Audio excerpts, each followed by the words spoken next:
हफ्ते कमजोरी दिखी है और वो है पीएसयू बैंकिंग इंडेक्स। इस हफ्ते अब तक निफ्टी पीएसयू बैंकिंग इंडेक्स 3.5% टूट चुका है। और कुछ इंडिविजुअल स्टॉक्स की बात करें तो सेंट्रल बैंक 4.5% नीचे इस हफ्ते अब तक। Bank of India, PNB, Maharashtra bank सभी स्टॉक्स में 4% से ज्यादा की गिरावट दिखी है। लक्ष्मीकांत जी, क्या राय होगी आपकी इन पीएसयू बैंकिंग स्टॉक्स पर, और इस हफ्ते जो कमजोरी दिखी है क्या वो अगले कुछ दिनों तक कंटिन्यू होती हुई नजर आएगी? जी हाँ, हमें भी ऐसा लग रहा है क्योंकि अभी ये जो इंडेक्स है यहाँ पर हमें अगर हम पिछले हफ्तों की बात करें तो वहाँ पर हमें एक कंसोलिडेटिव मूव के बाद ब्रेकआउट देखने को मिला था, पर ये जो ब्रेकआउट है वो सस्टेन नहीं हो पाए। देन आफ्टर हमें यहाँ पे कंसिस्टेंट डाउनवर्ड मूव देखने को मिला है और पिछले 2 दिनों में ये जो डाउनवर्ड मूव है वो एक्सटेंड भी हुआ है। तो मुझे लगता है कि शॉर्ट टर्म मोमेंटम बेरिश ही नजर आ रहा है निफ्टी पीएसयू बैंक्स में।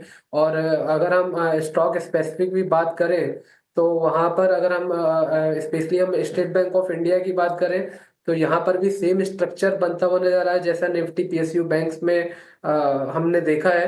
तो मुझे लगता है कि यहाँ से जो एसबीआई है वो 825 से लेकर 820 के इनिशियल लेवल्स को टच कर सकता है। और अगर वहां पर स्टेबिलिटी आती है तो देन आफ्टर हम इसमें एक लॉन्ग रिकमेंडेशन के बारे में सोच सकते हैं। दूसरा जो स्टॉक्स में जो थोड़ा सा बेरिशनेस नजर आ रहा है वो कैनरा बैंक है, क्योंकि यहाँ पर हमें एक शॉर्ट टर्म रेजिस्टेंस नजर आ रहा है इस स्टॉक्स में। तो हमें लगता है कि जब तक ये स्टॉक 107 से लेकर 110 जोन के नीचे सस्टेन करता है तब तक यहाँ पर डाउनवर्ड मूव बना रह सकता है। और आने वाले समय में ये स्टॉक 95 से लेकर 93 के लेवल्स को टच कर सकता है। तो ये नजरिया पीएसयू बैंकिंग इंडेक्स पर भारी गिरावट इस हफ्ते दिखे है और आज भी वो ट्रेंड कंटिन्यू होता हुआ नजर आया। इस बीच कुछ एफएमसीजी स्टॉक्स पर नजर डालेंगे। रैडिको खैतान में इस हफ्ते करीब 4.5% की तेजी दिखी है और आज के ट्रेडिंग सेशन में भी रैडिको खैतान हरे निशान में कारोबार कर रहा है। रैडिको खैतान, यूनाइटेड स्पिरिट्स और यूनाइटेड ब्रूअरीज, इन तीनों स्टॉक्स पर आदित्य क्या राय होगी आपकी?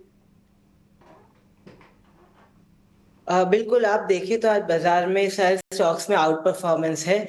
अगर हम यूनाइटेड स्पिरिट्स की बात करें तो स्टॉक के लिए 1600 एक रेजिस्टेंस है। एक बार 1600 के लेवल निकल जाता है तो हम स्टॉक में रफ्तार देख सकते हैं। 1600 क्रॉस होने पे बाय की सलाह रहेगी, तब स्टॉप लॉस रहेगा 1565 और टारगेट रहेंगे 1635 के। बट याद रखें अभी स्टॉक 1580 पे ट्रेड कर रहा है। एक बार 1600 को क्रॉस करने दे, फिर यहाँ पे एक बाइंग का मन बनाए। और अगर बाकी के स्टॉक्स की बात करें तो बाकी से के स्टॉक्स भी कंसोलिडेट कर रहे हैं। अभी एक ब्रेकआउट का इंतजार है। तीनों स्टॉक्स में से मेरा नजरिया यूनाइटेड स्पिरिट्स पे पॉजिटिव बन रहा है।